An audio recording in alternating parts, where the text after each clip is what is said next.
지난 3편에 걸쳐서 아론섬에 대해서 좀 살펴봤고요. 이제 섬을 나와서 다시 이루쿠츠크라는 곳으로 돌아왔습니다. 그래서 제가 이루쿠츠크에서 하루 정도 그냥 휴식 시간을 갖고 이제 이동을 하는데요. 사진을 많이 찍지는 못했어요. 근데 이루쿠츠크의 모습을 잠깐 살펴볼게요. 이렇게 분수가 예쁘게 올라오고 있는데 사실 뭐 이렇게 이게 뭐 이루쿠츠크의 모습 그냥 동네 모습이죠. 그리고 어딜 가나 러시아 어딜 가나 빠지지 않는 굉장히 이국적인 분위기를 만들어주는 이 러시아 정교회의 모습도 보이고요. 시장도 갔었어요. 막 과일을 많이 팔기도 하고 옷가지나 이런 잡다한 것들을 팔기도 하는데 뭐 시장 같은 거는 사실 우리나라랑 분위기 비슷하죠. 사진 않았는데 그냥 둘러보는 것으로 좀 시간을 보내고 이렇게 뭔가 여행자를 보여주는 듯한 그런 동상이 있어서 찍어놨습니다. 약간 우리 여행자들 꼭 저 같은 모습이어가지고 이렇게 계속 여행 다니는 거. 이 여행이라는 게 이제 여러 가지가 있잖아요. 뭐 여러 가지 보통은 유럽 여행 간다 이러면은 관광이 되는데 또 혹은 어디 좀 푹 쉬러 가겠다 그러면 휴양이 될 수도 있고요. 저 같은 경우는 이제 굳이 말하자면 모험을 하고 있는 건데 많은 걸 경험하고 또 새로운 사람들도 만나고 이런 여행에서 정말 좋은 점은 나쁜 점이 될 수도 있지만 예상치 못했던 것들을 많이 만난다는 거죠. 예를 들면 이런 거. 야, 이 카시트가 도대체 왜 위에 올라갔을까요? 그냥 사실은 그냥 어디 옮기기 위해서 그냥 짐으로 이제 실어놓은 걸 텐데 그걸 보면서 그냥 농담 삼아서 사람들끼리 야, 이게 러시아가 아이들을 이렇게 강하게 키운다 이런 얘기도 했었는데 이런 한국에서 그냥 지나가다가 이런 거 봤다면 뭐야? 이러고 그냥 넘어갔을 것 같아요. 그런데 여행 중에 이런 것들을 보게 되면 하나하나가 다 너무 재밌고 신기하고 한국 돌아오면서 생각했던 건 와, 여행을 하는 마음으로 평소에도 이렇게 생활하면 좋겠다 생각을 했었는데 쉽지는 않아요. 여기는 그냥 동네 뒤편이네요. 오래된 건물들이 있는데 사람이 살진 않는데 아직 철거하지 않은 뭐 그런 느낌의 건물들도 있고 예전에 TV에서 뭐 외관은 그렇게 신경 안 쓰지만 내부가 엄청 이쁘게 꾸미고 산다 이런 얘기도 들었던 것 같은데 이 건물 얘기는 아니에요. 이건 사람이 안 사는 건물이고 그런 분위기가 진짜 있지 않았나 싶기도 해요. 이루쿠츠크에는 가장 큰 광장 파노라마 사진도 이렇게 좀 남겨봤습니다. 그냥 앉아서 얘기나 좀 나누고 수다 떨고 재밌는 것들이 사실 많이 있는 도시일 텐데 아론섬에서 이제 막 며칠 동안 계속 캠핑하고 오다 보니까 회복도 필요하고 호스텔 가가지고 이제 따뜻한 물로 샤워도 하고 그냥 호수에서 씻으니까 그렇게 좀 시간 보내고 막 뭐 맛있는 것도 사 먹고 그랬고 그 이루쿠츠크 나오자마자 만났던 게 아론섬에서 제가 만났던 독일인 분들 기억나죠? 이제 돌아다니다 보니까 이루쿠츠크를 돌아다니다 보니까 이 트레일러가 눈에 띄더라고요. 근데 이거 뭐 굉장히 눈에 띄는 수밖에 없는 트레일러 세대였기 때문에 혹시 나온 거 아니야? 그래서 가더니 마침 또 그분들이 계셔갖고 다시 막 인사하고 아마 이틀 만에 만났던 것 같아요. 인사하고 야 역시 좁다. 그래서 언젠가 어디에서 또 우리가 만날 수도 있겠다 이런 이야기도 좀 나눴던 것 같아요. 진짜 앞으로 살면서 제가 꼭 한국에 꼭 한번 놀러오라 얘기를 했었는데 어쨌든 전 세계 어딘가에서 또 언제 다시 만나게 될 줄 모른다는 그런 생각을 해봅니다. 이루쿠츠크에서 잠깐 쉬고 저는 이제 몽골로 향하기 위해서 다시 그 울란우데 쪽으로 내려가요. 그래서 울란우데 가는 길에 만난 친구들이 있는데 제가 1화, 2화에서 하진 않았지만 이 한국인 친구들이에요. 대학생들이었는데 4명이서 이 뒤에 좀 외국인 분들은 잘 모르겠고 사실 4명이서 자전거를 타고 러시아로 온 거예요. 그 동해에서 이스턴 드리모 타고 러시아 블라디보스톡으로 넘어올 때 배에 같이 탔던 친구들이거든요. 바이카로스 가서 아론섬 가다가 이제 그때는 비행기 타고 이제 집에 갈 거다. 그래서 만나던 친구들인데 제가 이제 오토바이 타고 아무리 천천히 여행했어도 이렇게 쭉 와서 아론섬 들어갔다가 이르쿠츠크에서 다시 울란우데로 가는 길에 마주친 거죠, 다시. 그래서 지금 이 친구들이 한 달 됐을까요? 그쵸, 거의 한 달 만에 지금 여기까지 자전거를 타고 온 거예요. 정말 대단하고 더 어린 친구들이었는데도 도전 정신이다. 그래서 야, 훌륭한 친구들이다라는 생각이 좀 들어서 이렇게 사진을 좀 남겨놨습니다. 이 사진에서 굉장히 눈에 띄는 건 제가 진짜 엄청나게 탔다는 거. 너무 시꺼멓습니다. 자, 지금까지도 사실 회복이 잘 안 돼요. 이게 이제 옛날엔 어렸을 때는 타면 껍질 벗겨주고 새소리 그랬는데 이제 그냥 타면 끝이더라고요. 너무나 안타깝습니다.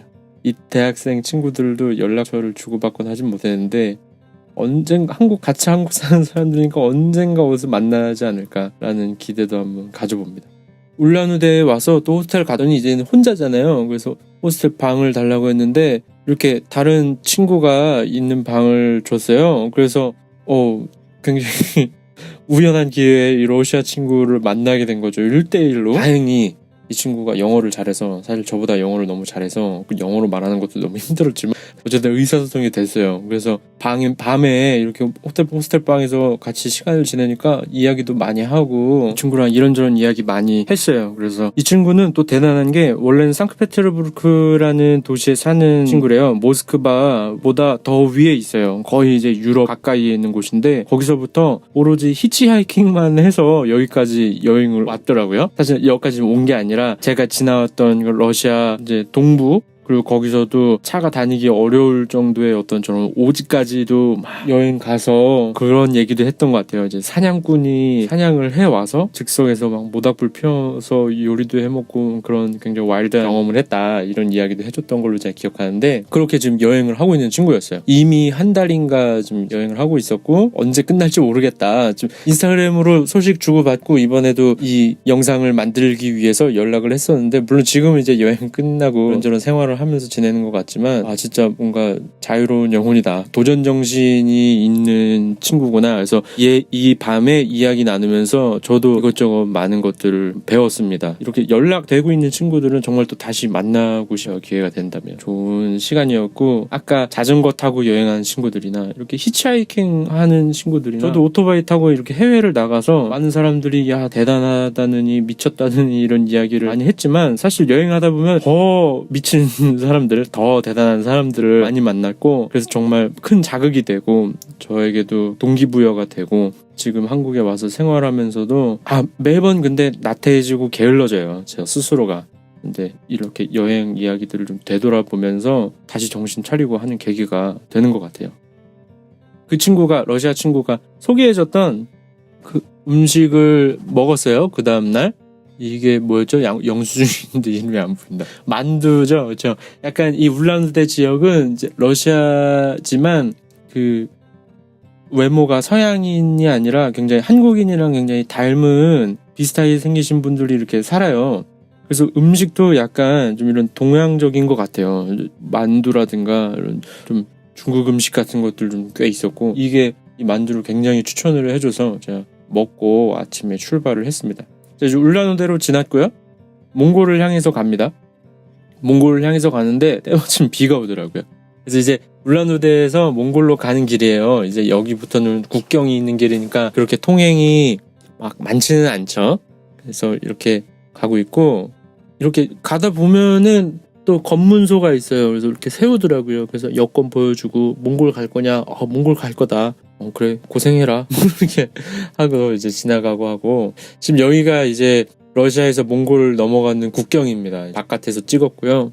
그러니까 약간 우리나라 사람들은 또 아무래도 북한이 있다 보니까 국경이라고 하면 굉장히 뭔가 철책에 군인들이 너무 많고, 그 국경의 거리도 상당히 되고 어딘가에 지뢰가 심겨져 있을 것 같고 이런 생각이 들지만, 그렇지 않아요. 이 국경이, 러시아 몽골 국경이 제가 여행하면서 통과한 어떤 국경들보다 가장 크고 그랬던 것 같아요. 지금 국경 심사를 받는 동안에도 여러 가지 일이 있었는데, 아무래도 내부라서 사진을 찍지는 않았어요. 좀 이야기를 하자면, 들어가서 뭐 말이 안 통하잖아요. 일단은 러시아에서 출국 심사를 받아야 돼요. 그래서 일단 오토바이를 세우래요. 그래서 세웠어요. 그래서 그 좀 짐 검사 같은 걸 대충 하더라고요. 그래서 근데 어떻게 하냐, 기다리래요. 한참 기다리는데 뭐 10분 15분 지나도 뭐 아무 말이 없는 거예요. 그래서 멍 때리고 있는데 옆에 트레일러 내린 아저씨가 여기 기다리지 말고 저 사무실 들어가야 된다. 그래서 저를 데려가더라고요. 그래가지고 서류는 어떻게 작성하는 거야? 그래서 막 서류 창하고 막 그냥 멍 때리고 있으니까, 벙쪄 있으니까 내가 줄도 못 쓰겠고, 막 어떤 몽골 분이었던 것 같아요. 아주머니가 저를 딱 눈치를 보더니 딱 제 서류를 그냥 딱 가져가는 거예요. 그래서 뭐야, 왜 서류 가져가는 거 하는데 사람들이 다 줄 서 있는데 맨 앞에 가서 오토바이는 우선이라고 막 모토치클 어쩌고저쩌고 얘기했던 것 같아요. 오토바이는 우선이다, 이거 처리해달라. 그래서 근데 그런가 봐요, 진짜로. 그래서 국경 직원도 아무 말 안 하고 줄 서 있던 분들도 뭐 오토바이라고 하니까 알았다 하더라고요. 이제 제가 아무것도 못하고 그 아줌마가 다 대신해주니까 재밌었나 봐요. 그래서 저보고 좀 웃으시고 서류 막 해주시더니 창문으로 저쪽으로 가야 된다, 이거 서류 들고. 그래서 가고 국경에서도 제가 뭐 한 게 없어요. 굉장히 뭔가 업무를 많이 처리를 해야 됐는데 제가 한 게 없고 그냥 가는 데마다 막 아줌마 아저씨들이 다 도와줘가지고 이 말도 안 통하고 이 사전에 조사도 안 한 이 멍청한 여행자를 다 도와줘서 국경을 무사하게 통과할 수 있었습니다. 그래서 몽골 비자 같은 경우는 현장에서 받을 수도 있는데 저 한국에서 미리 받아갔어요. 몽골 비자를 발급받는 법에 대해서 예전에 블로그 포스팅도 했었는데 그 소개란에 주소를 남겨놓을게요. 궁금하신 분들은 그거를 해주시고 그 비자 확인만 받고 그다음에 몽골의 오토바이 차량 보험을 가입하고 몽골에 들어가면 됩니다. 몽골 지날 때 제 오토바이 키로수가 11,111km가 됐어요. 기념사진을 좀 찍어봤고요. 계속 찍어야 되는데 그 다음 계속 놓치고 막 둘둘둘둘둘 찍어야 되는데 정신 차려보면 둘둘둘둘 3 돼 있고, 그래서 찍었나 안 찍었나 이거 여행 가면서 볼게요. 어떻게 3만 킬로를 채워가는지. 이제 몽골 들어왔어요. 몽골 들어오자마자 포스가 장난이 아니죠. 국경 통과하고 첫 번째 마을에 도착하기도 전인데 몽골은 정말 그냥 초원, 이 두 글자로 다 설명할 수 있었습니다. 진짜 끊임없이 펼쳐지는 초원을 바라보게 됩니다. 제가 정말 몽골에서는 너무 할 이야기가 많은데 진짜 대단한 것 같아요. 뭐 없어요. 아무것도 없는데 할 이야기는 많아요. 그 외국인 친구들이랑도, 몽골에서 만난 라이더 친구들이랑도 얘기한 게 여긴 아무것도 없는데 너무 아름다다, 이런 이야기도 했었고, 진짜 저는 좀 이렇게 자연을 탐방하는 여행이 좀 성격이 맞나 봐요. 또 가다 보니까 이렇게 저 게르가 있고 저기 막 뭐가 양떼가 보이시죠? 양이랑 염소랑 같이 있고, 이게 신기해서 찍었지만 이건 정말 시작에 불과하다라는 거를 여러분도 여행기를 계속 봐주신다면 발견하게 되실 겁니다. 그 몽골에서는 제가 어디에 머물렀냐면 몽골의 수도가 울란바토르잖아요. 저 울란바토르를 가면은 그 오아시스라고 그 저처럼 오토바이를 타고 세계 여행을 하는, 그러니까 우리 유라시아 대륙에서는 유럽에서 출발했든가 아니면 저처럼 이제 아시아 쪽에서 출발했던가, 이 친구들이 몽골이 이제 좀 중앙인 거예요. 그래서 모이는 게스트하우스가 있어요. 그래서 여기 가면은 오토바이 여행자들이 굉장히 많아요. 그러니까 막 혼다 바이크도 있고 BMW 바이크도 있고 여러 가지 다 라이더 친구들이 이 호스텔에 머물면서 개인 정비도 하고 휴식도 하고 또 다 같이 오토바이 타고 여행 다니는 친구들이니까 정보도 공유해요. 나 여기로 왔는데 여기 너무 좋은 게 있어. 근데 여기서 지나는데 정말 길이 최악이다. 절대 가지 마라. 이런 얘기도 하고, 게스트하우스 바로 옆에 굉장히 유명한 일본인 메카닉이 있어가지고 수리도 받고 하는 곳이었습니다. 그러니까 이 친구는 이제 뒷바퀴를 뗐네요. 뭐 손을 보고 있는 것 같아요. 정비를 좀 하고 있는 것 같아요. 여기서 만난 분들이랑 또 이제 울란바토르에서 조금 가면은 어마어마한 징기스칸 동상이 있대요. 저는 그런 거를 사전에 조사를 안 했어요. 그냥 대충 이제 지도 보고 이렇게 대충 가면 되나, 그러고 여행을 출발을 했거든요. 그래서 그냥 그 도시에 가면 이건 꼭 봐야 돼 라는 게 있었는데 안 보고 지나쳐온 것도 꽤 있을 거예요. 아까 이루크츠크 이런 곳에서도 마찬가지고. 그런데 이렇게 여행자들을 만나면 혹은 현지인들을 만나면 이 친구들이 이렇게 정보를 줘요. 여기 뭐 어디 가봐야 된다.